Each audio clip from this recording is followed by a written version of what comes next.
अध्यक्ष थानबहादुर रोकायाजी हुनुहुन्छ। उहाँले तपाईको दुःख सुखमा साथ दिनुहुनेछ, दिँदै पनि आउनु भएको छ। फेरि मैले प्रदेश सरकार अब यो चुनावपछि प्रदेश सरकार फेरि सरकार बन्दैछ प्रदेशमा, त्यसको नेतृत्व पनि नेपाली कांग्रेसले गर्नेछ र नेपाली कांग्रेसले गर्नुभन्दा पनि हाम्रो आदरणीय नेता जीवनबहादुर साईले गर्नुहुनेछ भन्ने मलाई विश्वास छ। त्यसैले त्यहाँ पनि नेतृत्व कांग्रेसकै रहने, स्थानीयमा पनि कांग्रेसकै रहने, प्रदेशमा पनि कांग्रेसकै रहने, संघमा पनि कांग्रेसकै नेतृत्व रहने हुनाले तपाईहरुले मत खेर नहाल्नु होला। संघको मत पनि कांग्रेसकै सरकार बन्छ। अहिले हामी कांग्रेस बदल्यौं देश बदल्छु भन्ने हाम्रो अहिलेको नेतृत्व गगन थापाले गर्नुभएको छ।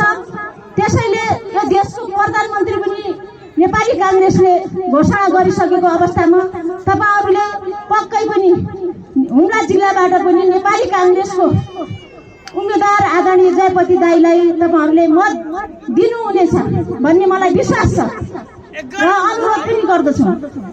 यहाँहरु सबै कुरा यत्रो हामी महिला दिदीबहिनीहरु धेरै उपस्थित हुनुभएको छ। पहिलाको जमानामा अलिकति महिलाहरु आउन गाह्रो थियो, अहिले सबै महिला दिदीबहिनी आएर एकदमै सहभागी हुनुहुन्छ। यो चाहिँ हामीले महिलाहरुलाई या स्थानीय तह होस् या प्रदेश होस् संघमा सबै ठाउँमा महिलाहरुलाई प्रतिनिधित्व गराएको र संविधानमा सुनिश्चित गराएको महिलाको हक अधिकारले तपाईहरु सबै यहाँ उपस्थित हुनुभएको छ। अलिकति गाह्रो पनि हुन्छ महिला दिदीबहिनीहरु घरको चुलो चौकोबाट निस्किन, तैपनि यत्रो आउनु भएको छ महिला दिदीबहिनी पनि म दिदीबहिनीहरुप्रति सम्मान गर्छु। तपाईहरु यहाँ आएर सबै कुरा सुन्नु भएको छ। मैले महिलाहरुको इमानदारिता हुन्छ, महिलाहरुका भोट अलि पुरुष दाजुभाइ हुन त दुईटा रथका एउटा पाङ्ग्रा भन्छ महिला र पुरुष, तर पनि पुरुष दाजुभाइ अलिकति कहिलेकाहीँ दायाँ बायाँ गर्न खोजे पनि महिलाहरुको भोट चाहिँ एकदम इमानदारिता हुन्छ।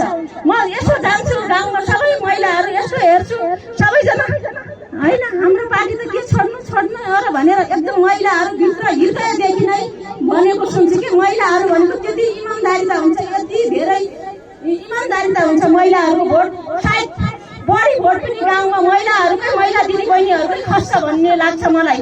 पुरुष दाजुभाइहरु बाहिर जानुभएको छ, त्यसैले महिला दिदीबहिनीहरुले पनि कांग्रेसको उम्मेदवार आदरणीय जयपति रोकाया र ताराबहादुर दाईलाई रुख चिन्हमा महिला दिदीबहिनीहरुको विशेष गरी हुम्ला जिल्लामा बढी भोट महिला दिदीबहिनीको कांग्रेसलाई आउँछ भन्ने मलाई विश्वास छ। किन भन्दाखेरि अहिलेसम्म हुम्लाको यो स्तरमा हामी महिलाहरु पुगेका छौं।